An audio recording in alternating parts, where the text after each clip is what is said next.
Okay, Lucy, if we stop the music, I think I can get started. You're fast. Awesome.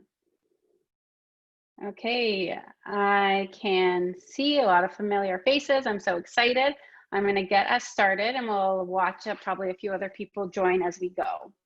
So hi, everyone. We're ready to get started. I see so many familiar names on our list. I think I even see my mom and my dad. So hi, Mom and Dad. Welcome back. And if you're new to our web series, welcome to our Hackergal community. I'm thrilled to launch our second webinar, Let's Talk About Distancing Together.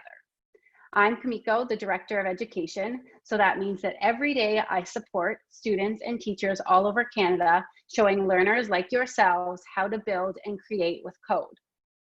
I'll be sharing a few opening words today, and then we'll get started on our webinar.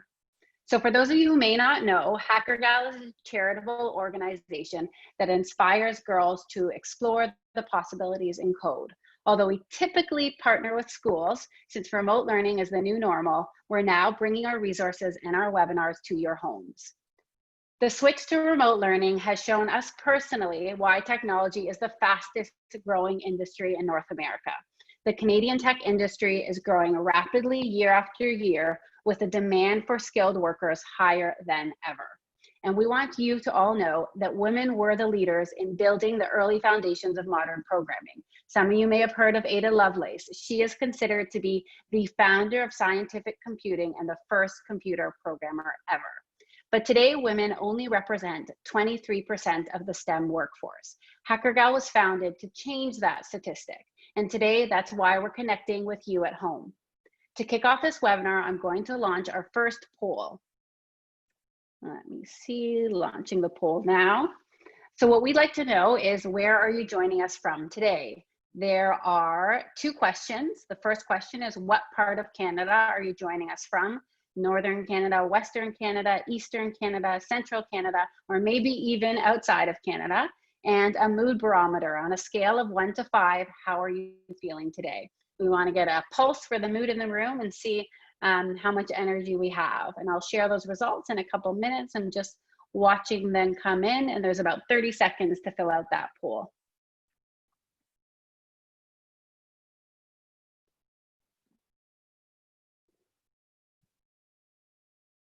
Perfect. Okay, I'm just going to wrap up the poll now, and I will share the results. So now you can see it looks like we have a lot of attendees coming from Central Canada, Manitoba, Ontario, and Quebec. That's so great to see. That's where we're based right now, in Ontario. And everyone's at about a 4. Not everyone, I should say, but a lot of our attendees are about a 4 in their mood. So hopefully we'll bump that up to a 5. Awesome. So without any further ado, I'm going to pass over to Melissa and Avery, who you might have seen in the waiting room, and they're going to tell you what's coming up during this webinar. Hi everyone, bonjour tout le monde. I'm Melissa. I'm so excited to see so many of you here today and to have your support virtually. That means a lot. For those who don't know me, I am the bilingual program manager at Hackergal. That means that I work with students, teachers, school boards, and community partners across Canada to introduce coding education in French and in English to girls just like you. Hackergal is very excited to pilot our French program this fall, so please stay tuned and share the great news. As Kamiko said, this is my daughter Avery. She's learning to code and she hopes to be a future Hackergal ambassador. Hi everyone, bonjour tout le monde. Today's webinar will focus on making the most of our connection both online and offline. We invite you to have a glance at the agenda. We planned this webinar to help you use safe and healthy practices due to increased use of technology.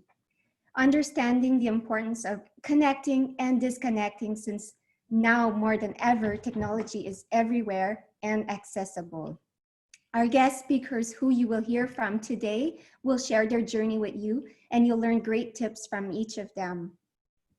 Just a couple quick reminders. You may have noticed that the attendees are muted and their cameras are off. That's for safety and security purposes. We do have students on, so we're conscious about that. And our lovely Lucy will be on the chat during the webinar, so feel free to engage with her. She loves hearing from all of you.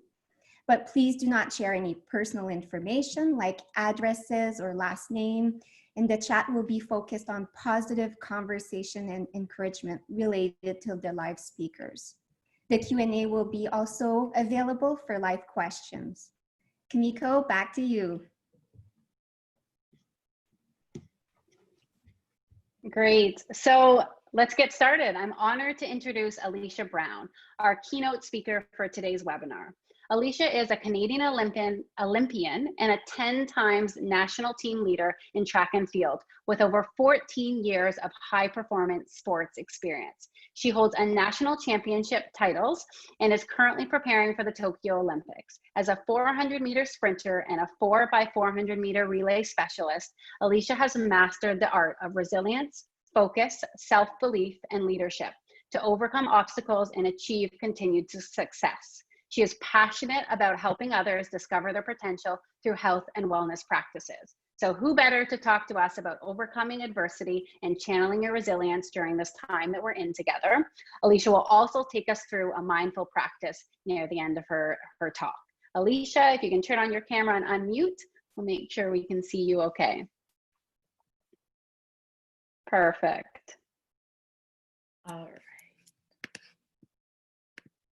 So hello, everyone. I am so excited to be here with you all today. Thank you so much for having me. Before we get into a little bit of a mindful practice, I'd like to take a few minutes to just talk about resilience and introduce a strategy that I've developed to overcome difficult times. Now, with COVID-19, life has changed so much, and it's okay to feel fear, anxiety, and uncertainty. I know I certainly do. But if we practice what I call PIC, P-I-C, we can actively build our ability to overcome challenging times. So Lucy, could you switch my slide for me, please?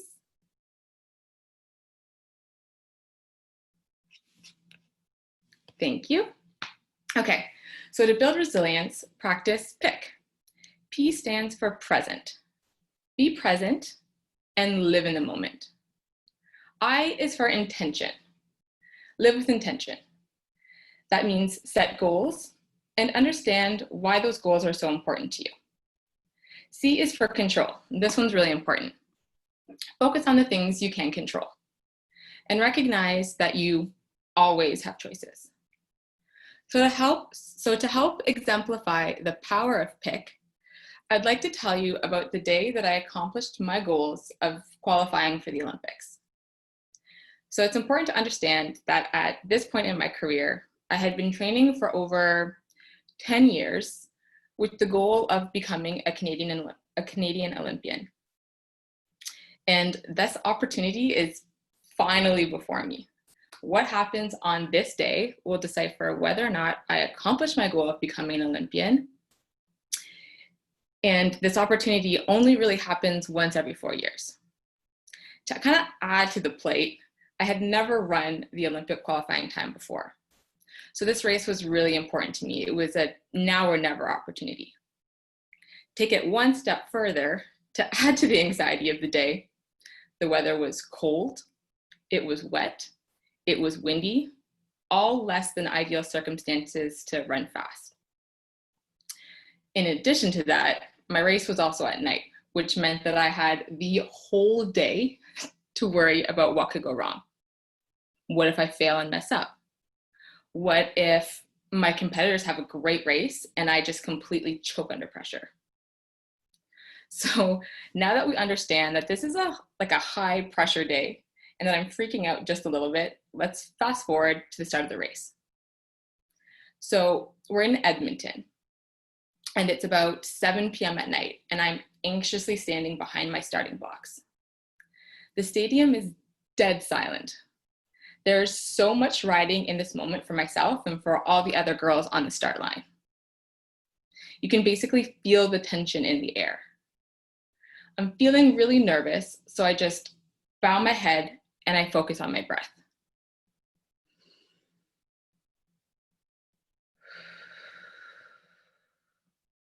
I hear the starter say, "On your marks." So I step in front of my blocks and I drop my left knee to the ground. I place my right and my left hand on the start line. And again, I just bow my head and I breathe.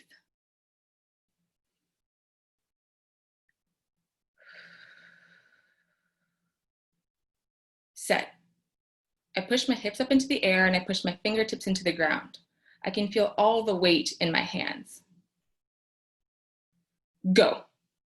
I drive out of the blocks as fast as I can, pushing right foot, left foot, right foot, left foot, right foot, left foot, flying off that first corner, coming off tall. My hips are underneath me, my knees are up high. I relax my shoulders and I just breathe.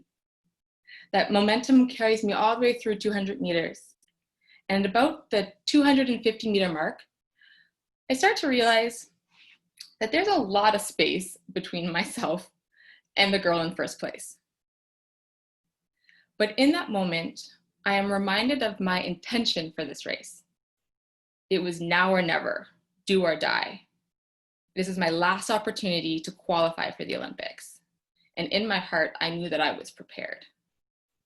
So with that, I bow my head again, and I continue to push into the ground as fast as I can. I fly off that last corner. Again, hips underneath me, knees tall. I relax my shoulders and pumping my arms. And I tell myself, just one step in front of the other. Right foot, left foot, right foot, left foot, right foot, left foot. And about 10 meters to go, I recognize that this is a battle for first place. So with that, I keep pushing into the ground, and with every step, I continue to close that gap between myself and the woman in first. A meter to go, and I dip across the line.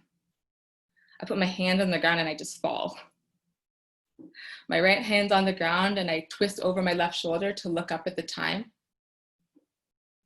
And I finished second by 5 milliseconds. From a spectator's point of view, that's basically a tie. But in that moment, I recognized that I had just ran the Olympic qualifying time. I just solidified my spot on the Olympic team. And I just felt numb. But to this day, that is still my favorite track and field moment. And one of the reasons why I was so successful that day is because I practiced PIC. I stayed present by practicing mindful breathing when my mind began to spiral downwards. I carried myself with intention. I knew exactly what I needed to do, and that clarity allowed me to remain focused despite all the chaos. Now, I couldn't control the weather, I couldn't control my competitors, and I certainly couldn't control what lane I was going to run out of. But I could control the way I talked to myself, the way I executed my race, and the confidence and fearlessness that I brought to that race. So PIC truly is intended as a reminder that you have choice, that you can pick how you respond to unfavorable situations. So remember, stay present, live with intention, and focus on the things you can control. And I promise you, you will feel better equipped to tackle challenging times. So before we get into the rest of the events today, I'd like to quickly show you one of the ways that I practice mindfulness to stay present when I'm feeling overwhelmed, anxious, and scared. Know that you can always return to your breath when you're feeling stressed. This exercise will only take about 2 minutes, so please bear with me. I'm just gonna ask that you sit up nice and tall. So if you're sitting in your chair, that means placing both feet on the ground about hip width apart. If you're sitting on the floor or if you're on the bed, you may choose to just cross your legs and sit up tall. The important thing here is that you feel comfortable. So I'm gonna ask that you close your eyes. I promise you, we can't see you and you are safe. So begin by just focusing on your breath. Feel the air going into your body and then leaving your body.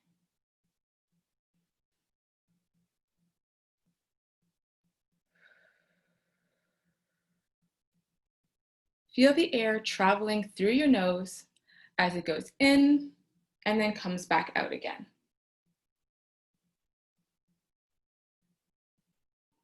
whatever your breath is doing, just watch. Notice how it feels. Allow it to release tension with every breath.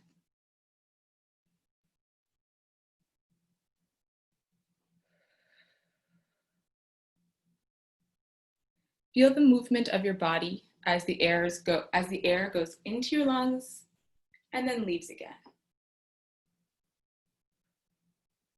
If your mind wanders, that's okay. Just bring it back in and focus again on your breath.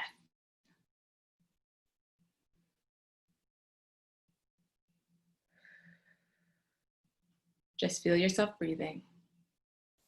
You might notice that your head starts to feel heavy, and that's okay. You may also feel your feet sink into the ground.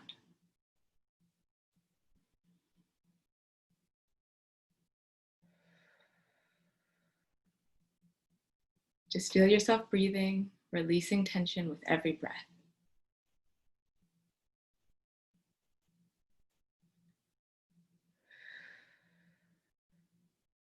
Okay, let's take a final breath. Open your eyes when you're ready. Wiggle your fingers, wiggle your toes, and come back in. Thank you for sharing that moment with me.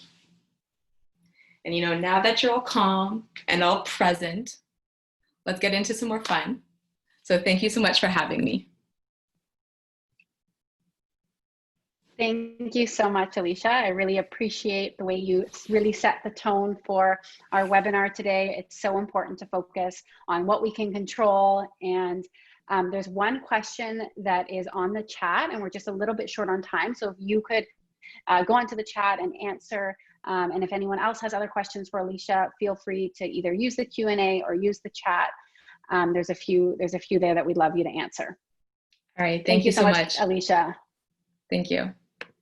Alicia will also be speaking on Hackergal Day next Wednesday. If you're not signed up, have a look and hopefully you can join us. We'll talk more about that at the end of the webinar. So I'm going to introduce our very own Hackergal ambassador, who will be our next speaker for today. Isla Farnoud is currently a grade 9 student at the University of Toronto Schools.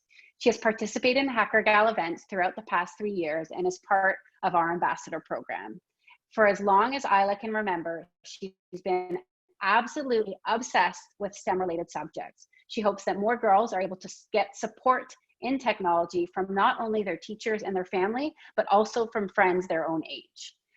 Isla today is going to talk to us about how her life has completely changed in the past couple of months with remote learning and give us some advice on how students can make the most of their time in quarantine. I'm going to turn off my video and go on mute. Isla, I'd love to see your video and come off mute. All right. Hello, everyone. Alicia, thank you so much. That was actually a really great mindfulness exercise, and I feel a lot more ready to be presenting to everyone now. First of all, thank you guys so much for coming today, because it's actually super cool to see all of you guys show up for this webinar, because I'm pretty sure that when I was younger, I wouldn't have really signed up. So props to all of you guys for being super curious and actually showing up to this session. I know Kumiko introduced me briefly, but for those of you who didn't quite catch it, hello, my name's Isla Farnoud, and I'm currently a grade 9 student at the University of Toronto Schools. I'm super interested in all sorts of technology, but for the past year, I've mostly done stuff on blockchain. If you know what that is, that's actually super amazing, because I didn't know anything about it over a year ago. And if you don't, I'm not really going to cover what it is, but I definitely recommend jotting it down and searching it up later, because it's a super cool exponential technology. In terms of my experience with Hackergal, I've participated in Hackergal events for around 3-ish years now, but I just recently had the honor of actually being able to become one of their ambassadors. I'm super excited about being able to work with Hackergal, but I'm mostly looking forward to actually being able to meet some of you guys after this whole quarantine situation blows over. So today I'm going to be talking about my experience with quarantine, specifically in the area of learning, and giving you guys some tips on staying productive or just being happy during it. I'm going to start by sharing the 3 best things that I found about online learning and the situation, talk a little bit about the situation that it's in right now. So It may not seem like it, but I'm actually a professional baker thanks to quarantine. I know a lot of my friends have also picked up a new hobby with all of the extra time that we're getting from staying at home. So the first thing on my list is one of the biggest pros of having, in my opinion, of having this quarantine. You get to learn a new hobby. Usually our society is pretty fast paced, and with homework and other responsibilities we have, it's sort of difficult for us to like experiment and try out new things. With all of the extra time that we now have, we're actually able to find things that we are passionate in, which we might not really have without this situation. Yeah, I see that you caught up on the slides. Don't worry about it. So the second best thing about quarantine is that since everything has sort of been forced to be online, we're starting to see how we can learn whatever we want, whenever we want. Like there are tons of new resources and courses going virtual. So like, for example, I recently started a course on rhetoric because I know that I've struggled with English in the past. Some of my friends are signing up for online summer courses that like the Toronto School Board is offering for free for literally anyone who needs them.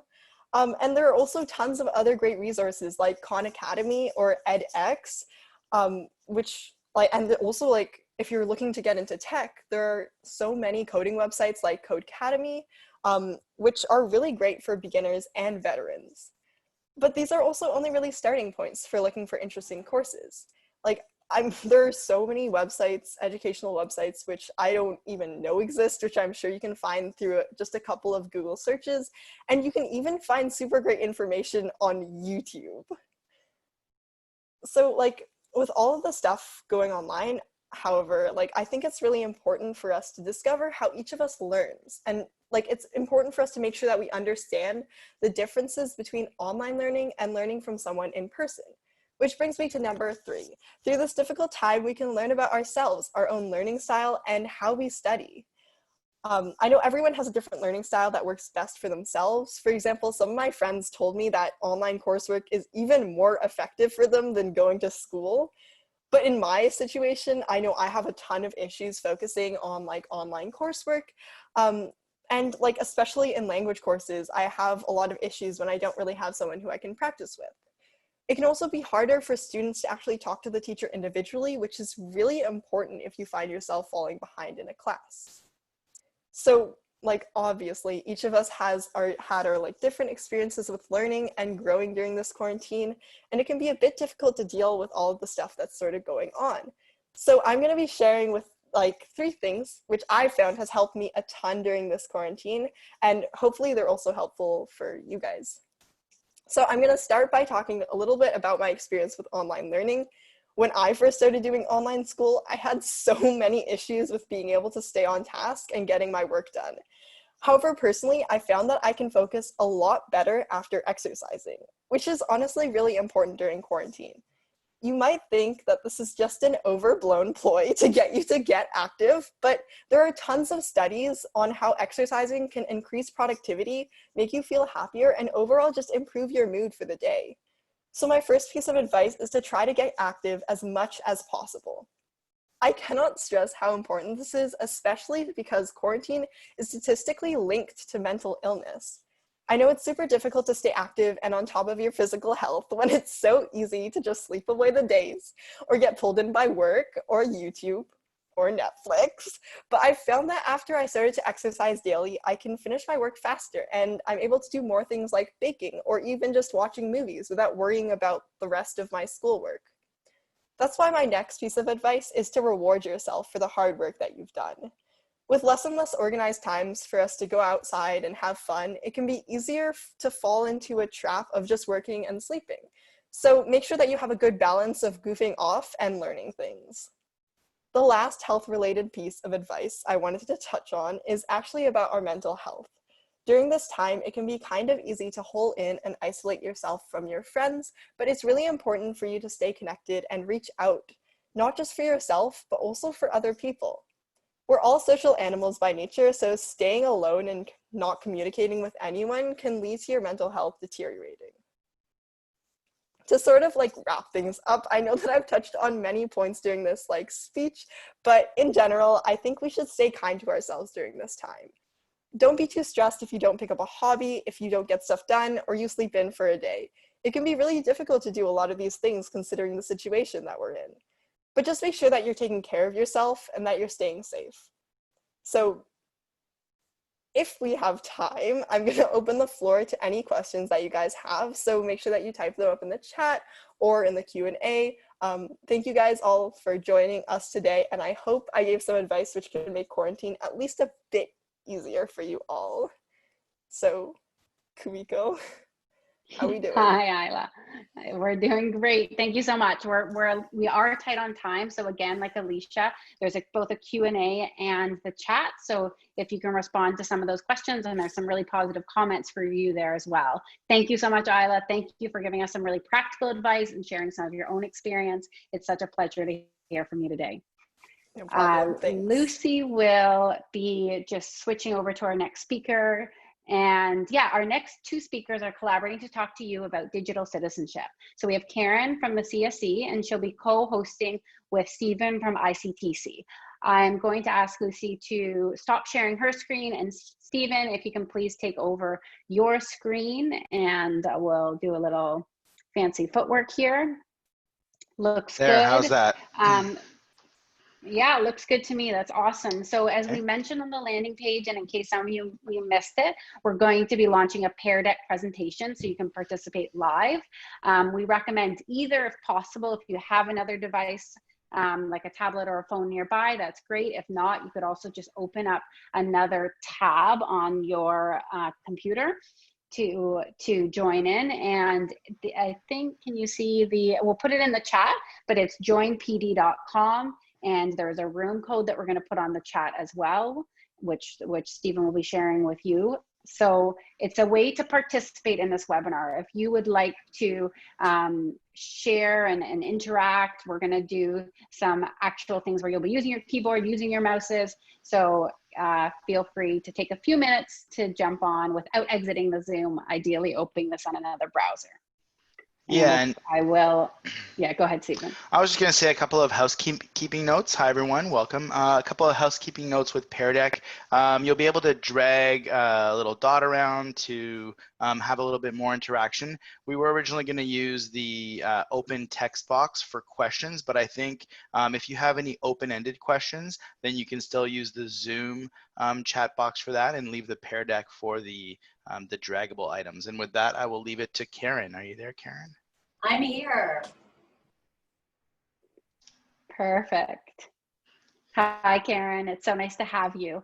So I'm just going to officially introduce you. I think there is a slide to match your introduction, so I'll just wait for a second. And if you missed the room key, FYI participants, it is also in the chat. So it is my absolute pleasure to introduce Karen Vanderwerf. She started her post-secondary education by pursuing a degree in computer engineering and later followed up with degrees in both mathematics and physics. She has logged almost 15 years as a professional software developer, solving problems by coding solutions. Currently, Karen is part of a team dedicated to strengthening the online security of Canadians in this rapidly advancing cyber world. During this interactive session, as I mentioned, Karen is collaborating with Stephen from ICTC. If you haven't heard of ICTC, it's a non-for-profit organization that conducts research and develops and implements solutions to help Canadians take advantage of the digital economy. Over to you, Karen. All right, I'm going to try to channel pick throughout this. I'm so glad that I was introduced to that at the beginning of this webinar. Hello, everyone. I'm so excited to be part of the Hackergal webinar this year. Last year, I was in the classroom with an amazing group of girls from Immaculata here in Ottawa. I'm thrilled that Hackergal was able to continue with this program online. I'm coming to you live from my bedroom. And I'd like to start by stating that the classification of this briefing is unclassified. I'm here to talk to you today about the concept of digital citizenship.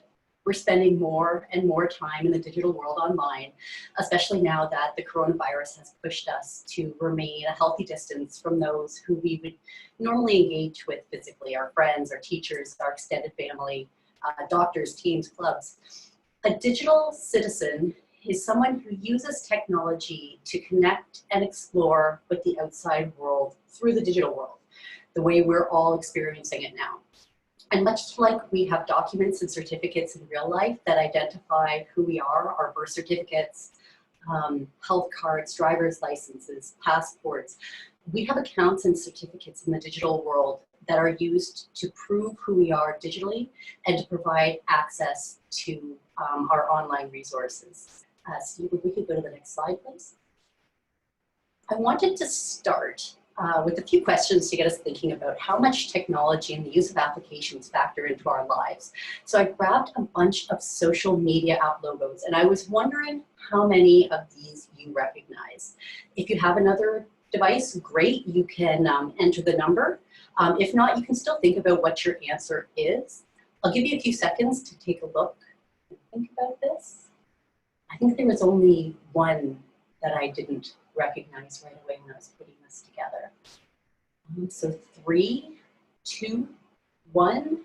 Are we able to take a look at the results? Okay, so fantastic. So people seem to recognize about half of them, it seems. And oh my goodness, somebody like me, or a few people like me, recognize 13 of the 14. But there is nobody that doesn't recognize any of them. It seems that we all recognize at least half of them. Fantastic. Can we go to the next slide, please? So next up is, what do you use these social media apps for the most? I'm sure you can select a bunch of these. I know that I use all of these apps for all of these reasons, but I'm interested in knowing what do you use it for the most? So if you can move your circle marker onto your answer, that would be great. Are you using them the most for making, editing, watching, and posting videos? Is it following trends, shopping? I'm sure it's keeping up with your schoolwork. But in case it's not, you know, drag somewhere else. 3, 2, 1. Let's take a look at the answers. Oh, I don't seem to be able to see them. Oh, now I can, sorry. Oh, schoolwork, right up there. No, keeping up with friends, absolutely. Watching videos. That's how we keep in touch with people now, right? Now that we can't see them face to face, we're keeping up with friends. Could we please move to the next slide? So moving on, and now that we've jogged our memory with a bunch of logos and you've thought a bit about what we're using social media apps for, how many apps would you guess that you use regularly, like on a daily basis? I'll give you a bit more time for this one because I want you to really think. The number is always way higher than, you know, kind of what you first guess. Keep in mind, what are you using to talk to your friends? Most of you just showed that you're using these apps to stay in touch. How are you keeping in touch with family? What apps are you using for school right now? Do you have any extracurricular activities, your clubs, your sports that may have migrated over to the online world? Your martial arts, drama, dance, art. My neighbor is taking basketball lessons over Skype. So if everyone's had enough time to think about this, 3, 2, 1, let's find out. Okay, so it looks like most of you said 5. A lot of people said 10. Some people said 20. So I've read that mobile phone users can have up to 90 apps on their phone. Most people average between 60 and 90. Now, they might not be using them all at once, and they might not be using some of them anymore, but they're still installed. They're still active on their phone. But kind of the average, if you look at a month, is that users are probably actively using about 30 apps per month. Okay, we could go on to the next. Oh, you're one step ahead of me, fantastic. So finally, is there any app that you can think of that, or sorry, any activity or anything that you do without using an app or having a mobile device with you? So I've listed just a few here. And if any of these apply, please go ahead and drag the marker on top. If you can't think of anything, there's an option for that. We've got the nothing. Or if you can think of something else that isn't listed, go ahead and drop your marker on top of it. So 3, 2, 1, we're done. Let's take a look at the results. Okay, so someone said we've got eating, sleeping, nothing, driving. Maybe you're driving and you're listening to a podcast, you're streaming music, or you have a GPS. Riding a bike. I know when I'm riding my bike, again, I have my GPS with me so that I don't get lost, or at least my phone with me so that if I get in trouble, I can call someone.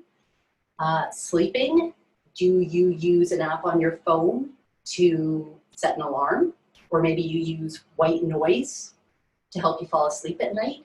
Eating, and I know I'm guilty of this. I'll be eating and I'll be checking, my social media, my apps, or I'll be texting someone at the same time. Or maybe I'm just using an app on my phone to play music while I'm eating. So thank you. We'll skip on to the next slide.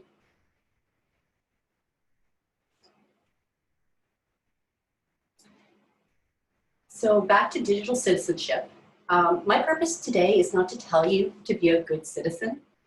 You've all heard it, and I really hope that you are, and I'm sure you're practicing it the best that you can. All I'm going to say on those lines is please be kind when you're online. But instead today, I would like to touch on those who are not good citizens. Not just those who say bad things, but instead those who try to deceive people into thinking that they're someone else. In the business, we may call this a cyber threat actor. So these malicious activities can be performed by an individual, but the most devastating attacks are controlled by bots. And so bots are computer programs that are designed to operate on a large scale, meaning that thousands, hundreds of thousands, millions of these programs can run simultaneously. These cyber actors, these bots, are pretending or masquerading as a trusted entity. They're pretending to be someone that they're not. Someone that might be familiar to you, someone that you might feel that you can trust. And they're doing this for some kind of personal or financial gain. And I'm sorry to say it, ladies, but we have a larger target on our backs than most. We could go to the next slide, please. So my theme for today is think about it. I'm not here to scare you or to tell you to stop using your phones or to stay offline. I'm here to put these questions into your mind so that you can make educated choices about what apps you use in the future and what information you choose to give these applications or the users that you interact with through them. So I just mentioned that threat actors can masquerade as a trusted entity. How sure are you that the person that you're talking to is who they say they really are? Have you ever received a text message from someone, but it didn't seem quite right? Maybe their name was Sarah, and I'm really sorry if there are any Sarahs out there. I just randomly picked this name. And Sarah claims to know you. Maybe they even provide a vague reason for how you two met, but something just kind of seems off. Intuition is big in this space. Has anyone ever left feedback on something that you posted, a video or a photo maybe? Maybe they started following your account. You don't know who this person is. Are they a friend of a friend? Are they a random user of the app? Have you ever been in a group chat with someone that you don't know? Maybe you assumed that they were invited by someone else. But what if everybody is thinking the same thing? Next slide, please. Hacking and cybersecurity incidents, are not just about trying to steal credit card numbers. Yes, financial gain is often a primary motivation, but the goal of every threat actor is unique. And in the digital world, information is currency. I'd like you to think about how many apps have your name, your phone number or your other contact information, photos and videos that you've posted, your private conversations, the names of all of your friends, of your family members. The list goes on and on. And I know that you might be saying, but I don't care if they see my texts. I have nothing to hide. I don't have anything scandalous. But what about your friends? What about your parents? You're not just protecting yourself. You're protecting those you communicate with through the apps as well. And if you're using 10, 20, 30 apps, those are a lot of connections and a lot of information that needs to be protected. We move on to the next slide, please. So threat actors can use a concept called contact chaining to start with an easy target and use their information to discover new targets, picking up everybody's information along the way. So now they may know not only about you, but about your friends and your family, about your friend's family, about grandma, a friend's acquaintance, and on, whoever was on your contact list. And they will keep moving from contact to contact, device to device, until they can't move anymore or until they've satisfied whatever their end goal was. As I said, you're not protecting just yourself. Much like coronavirus, you're protecting everyone that you would normally be in touch with. But you're in the digital world. And everyone that they're in touch with, and on and on. Next slide, please. So let's bring it back to the apps that you're using. How much do you know about them other than that everybody is using them? Just because everybody's using them doesn't mean that they're safe. If anything, the popular apps become the biggest target. How do these apps protect you and those who you communicate with? And so what I mean by that is, what are their security policies? This can include anything from how you authenticate yourself. How do you prove who you are when you log in? Do you use a name, phone number, email, password?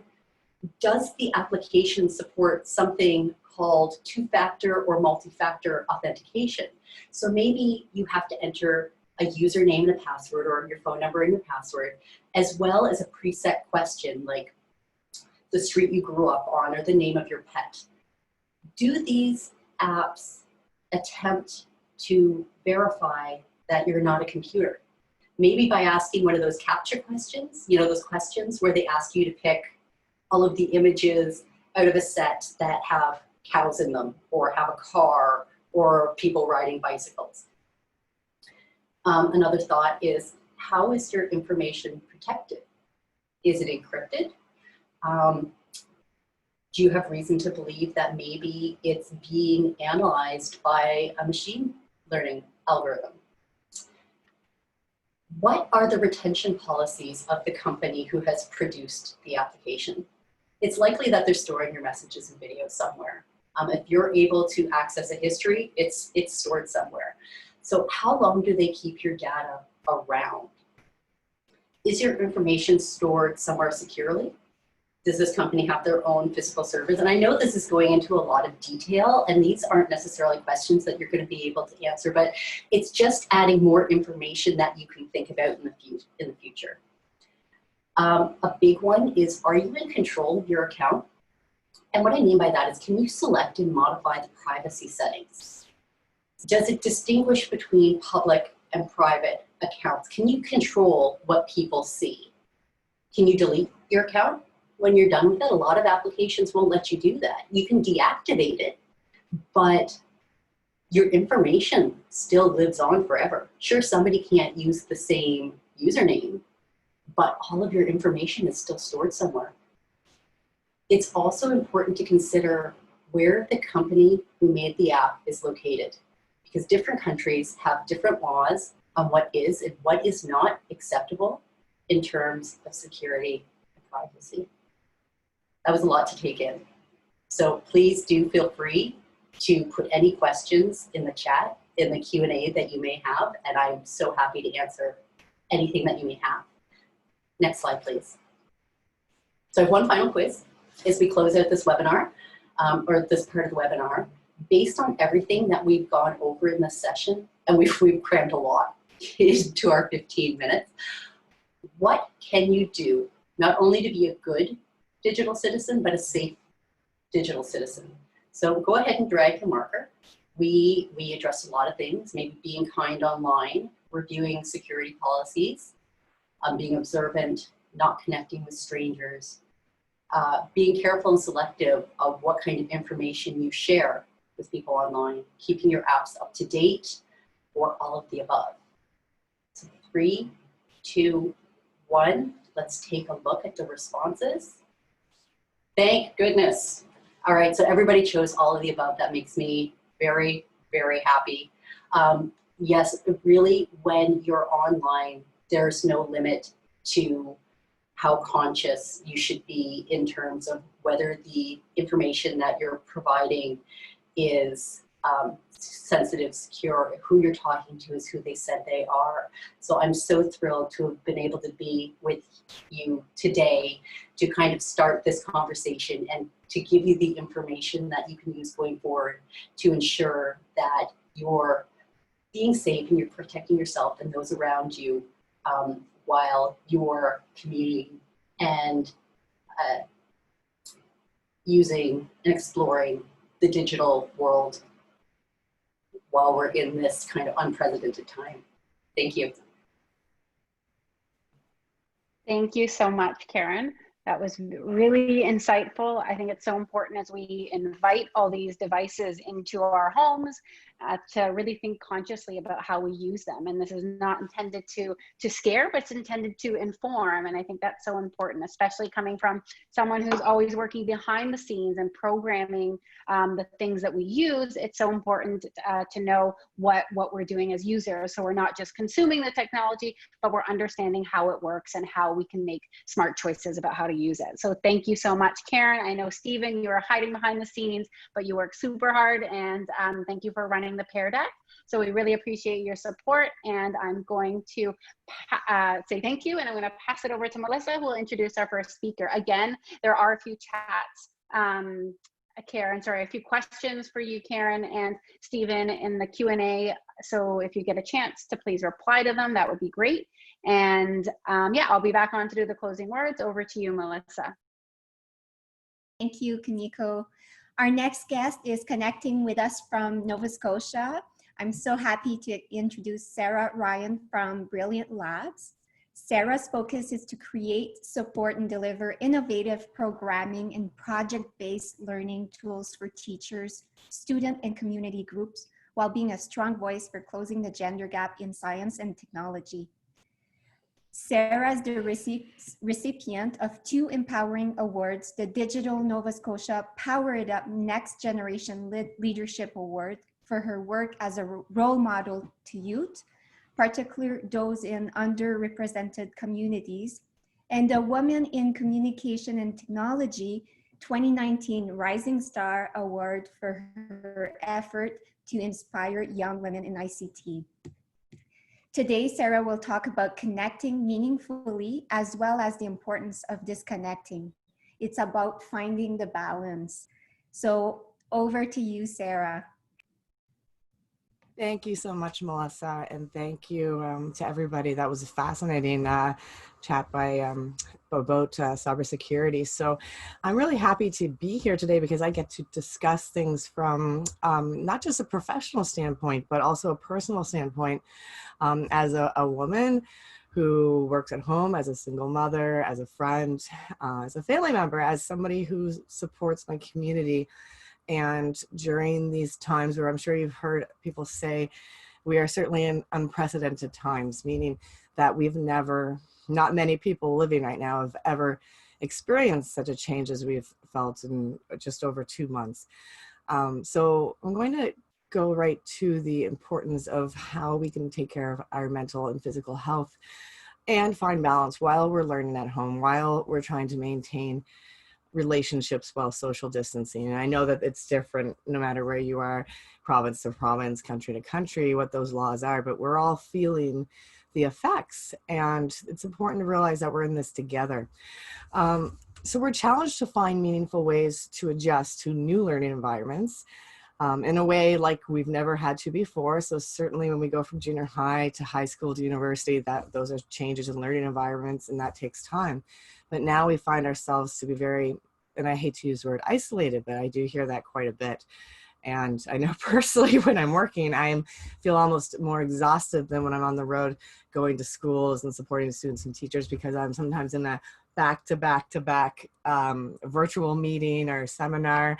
And today is such a nice break because it's so relaxed and it's so nice to be able to chat about a different topic. So the importance of online engagement has pretty much never been greater than it is now. We've always loved to use the virtual world to connect with our friends and our family. And now we've seen a shift or a pivot to educational expectations. And what does that look like? So we're not in a traditional learning environment anymore. So for a second, if you were to close your eyes and picture an ideal learning environment or a learning situation, what does that look like? So if you had asked me that 2 or 3 months ago, I would say, you know what, it's a group of people in a classroom, and it's usually, I don't like the whole row upon row upon row of desks. I like to work in the way that we support each other. And Brilliant Labs does a lot of hands-on learning in something called a makerspace. And if you don't know makerspace, I encourage you to check it out. And just Lucy, I'm not really sticking to my slides, so you can just kind of cue by when I move on and talk about a few subjects. So when we close our eyes, I see us in a classroom, but now we can open it. And what I pull from that imagination is that although we're not physically in the environment together, we're still learning as a team or teams. And not necessarily, the teacher isn't quite as obvious. So usually we're used to see someone at the front of the classroom who's directing us, but we soon learn that we're working together to solve problems. We're working together to figure things out, and it's happening more and more as a group when we're doing these virtual meetings. And I really like the idea of many educators who I work with say it's better to be the guide on the side versus the sage on the stage, meaning that it's not just about one person leading the way, it's about us all working together. So that learning environment really is very much the same as it was when we were in bricks and mortar physical environments, as long as we keep that in mind. And sometimes we get to go to class or work and we have our pajamas on, and that's great too. But it's also good to make sure that you get up and you also go about your daily routine as if, you know, you were going to, I'm guilty of it myself to work in pajamas, but there's other days where it really does great things for my emotional and psychological well-being to prepare as if I was just going to go to a classroom and present as I normally would. So the next part I'm going to talk about is what does it mean to connect meaningfully, and how does that fit into the disconnect? So I'm not sure if how many of you are familiar with Brilliant Labs, but we are an organization who's not for profit, just like Hackergal, ICTC, and the other groups we work with.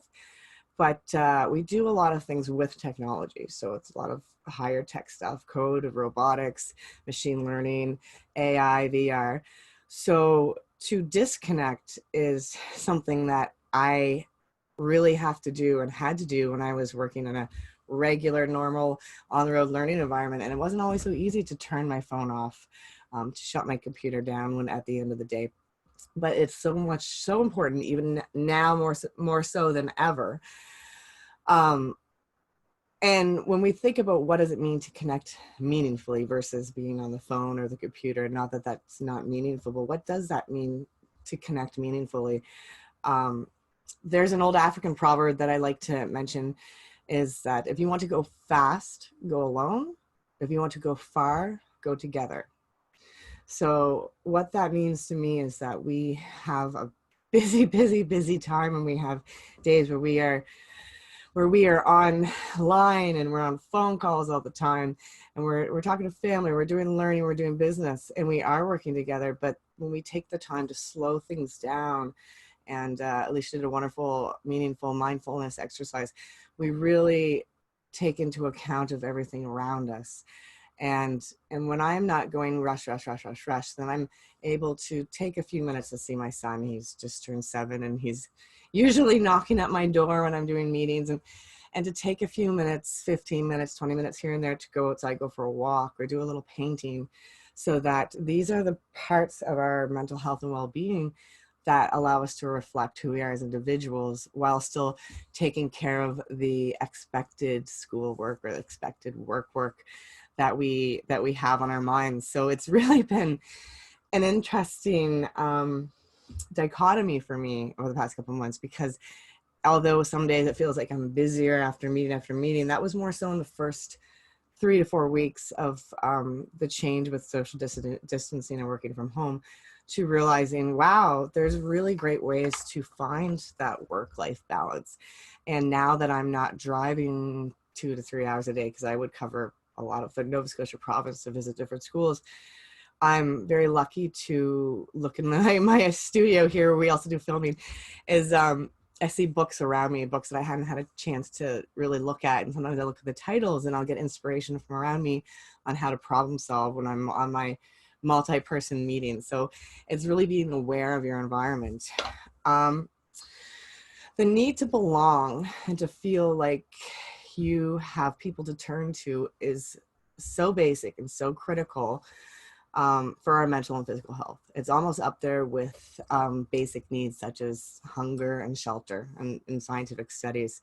So when we think of, we may have family we haven't seen in months because of, you know, the inability to travel or social distancing, we still need to know that we have those connections, and we still need to know that we, you know, and that's okay for us to feel those feelings where we might feel some loneliness, some isolations, to take those feelings and process them instead of pushing them away.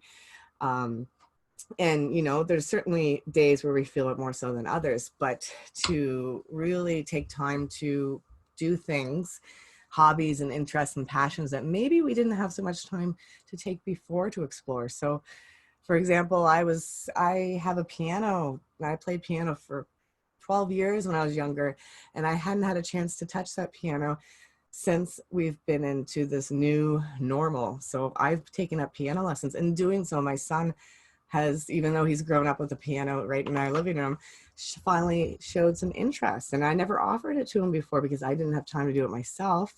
And now that I'm doing it, he's learning from me. So that learning environment has shifted,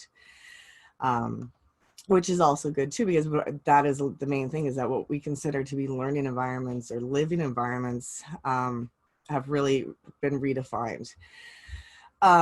When we take a break to be present with ourselves and with those around us, it's been known to lead happier and healthier lives. We become more empathetic. We think more to what others are feeling and how they're feeling that, and how we're feeling in relation to it. So that disconnect, that switching off of technology, can allow you to do that with those in your immediate presence or with yourself, but you can also still do that while online. But to take the time that when you're having that video chat call with grandma, granddad, or someone, that you're really listening to what they're saying and not just hearing it. So when you're understanding, and I've noticed that that's improved too with myself, that it's not go, go, go, go, go. So the beauty of finding the balance is also recognizing that time and the amount of time that we're present. We take the time to listen to others, whether it be virtual, on the phone, or in person. I really, and I've spoken to a lot of people, they've told me that they've found that has improved as well. So for me to unplug as a mother, I spoke a little bit about it, but, you know, taking the time in between meetings, my son, being a mother, I like to say that I'm a mother first. I'm a friend. I'm a family member. I'm a professional. I'm an educator. I'm still in education, learning, working on my master's degree. We don't need to really define who we are. We just need to make sure that we don't let our environments define us, so that if we're always online, we take the time to really foster those passions that make us individuals. One really neat thing with Brilliant Labs is that we've moved to something called natural makerspace, which means going outside safely, of course, you know, respecting social distancing, making sure that we're going places where we're allowed to, and exploring nature around us. So some activities, and the information is shared there, won't get too much into it, but if you're interested in having some learning opportunities that are disconnected, it's about going outside and finding a pine cone and practicing multiplication skills with the little scales on the pine cones, about building a terrarium to learn about your local environment and the local flora and plants around you. Going on outside nature scavenger hunts. It doesn't matter if you live in the city, if you're rural in the country like I am, there's always time to go outside and take that breath of fresh air and to recognize just how many learning opportunities there are in the outside world. So again, the natural makerspace is something that's, even though we've engaged so much more into a digital world within Brilliant Labs, and I do see in other organizations, we're really looking to move things outside into the open world. We're not in bricks and mortar together learning. We're learning online together, but we can go outside. Some people take a camera, a GoPro camera, and record what they're doing. And that's what my son and I are doing for our community TV segments, to show others how to practice this. Because not everybody's used to doing this. When we've lived in a world of such a busy time, go, that to go outside and disconnect has sometimes become a foreign concept for some people. Lastly, how to stay connected and stay positive. So when it comes to online learning, I really think that environment within your setup. So for example, where I am right now, is a setup. This used to be my spare bedroom. Now, if I have guests, I don't know where they would sleep, but I had to, within a couple of weeks, turn this into a filming studio so that we could get some information, some TV shows. Brilliant Labs created between 10 out of 40 of us set up studios so that we can record and share educational opportunities that are very low tech for students who do not have access to internet. So they're airing on community TV or also on YouTube. You can find it there if you do have internet access. But we know that not everybody has been afforded to have the same opportunities and access. So we've taken things down from higher tech to lower tech in the activities that we do. Now I had to learn a lot on the technical side of how to do filming and editing, which is really neat because I really love it when you have two sides and it's never ever black and white. There's a gray area in between. So I talk about doing low tech experiments like making an ocean in a bottle with water, food coloring, and baby oil to study density and energy. When I would have been building robots and 3D printers before. So to be adaptable. And I think that is such an important part to finish things off, is to make sure that it's okay to feel the big switch. It's okay to feel nervous. It's okay to feel disconnected from physically being there. But in doing so, we're gaining the skills to be adaptable. And we're learning and we're having a chance to look outside, to read those books, to play that instrument that we maybe didn't have before. And when things go back to normal, and that will happen, that I really hope that we carry a lot of these new adaptive qualities and interests with us. And Thank you, Sarah. That's great. Thank you. I love the tips about going outside. I know for myself and my daughter and my family, we've been going outside quite a bit. So those are great tips, and for sure, I feel like most people, even like Isla was saying, getting into new hobbies. So thank you so much. We don't have time for questions, but I'll pass the mic back to Kamiko for closing remarks. And I just want to say thanks again, Sarah, for joining us. Thank you. Yeah, Sarah, there are a few questions. So if you just use the Q&A feature in the chat, I know we're running over. We've reached the end of our speaker lineup for today's webinar. I just have a few reminders. If you have to go, of course, no problem. That's amazing. Thank you so much to our wonderful speakers for joining us today. And thank you for signing in from home. On behalf of the Hackergal team, we also want to say thank you to our proud sponsors, CIBC, CSE, Fasken Law, and Fasken Law for supporting Hackergal in our journey to inspire girls across Canada. To wrap things up, we want to remind you that there is a contest giveaway for every series in our classroom, virtual classroom series. So please complete our post survey, which will be prompted to you when you exit this Zoom, for a chance to win a Nintendo Switch Lite that will be mailed to you directly to your home. Our much anticipated Hackergal Day is next Wednesday. Some of our speakers will be back, and we have a whole bunch of new speakers as well. It will be a live event at the same time, 1 p.m. And there's still a few tickets left on our Eventbrite page. Thank you everyone for joining us today. We hope to see you next time. The recording will be posted on YouTube. So if you are interested in watching later or sharing with a friend, please check out our YouTube channel. I would like to invite the panelists, if you are still there, you could turn on your camera, and it'd be great to take a quick picture of all our panelists that are here. To our attendees, thank you so much, and we hope to see you next Wednesday.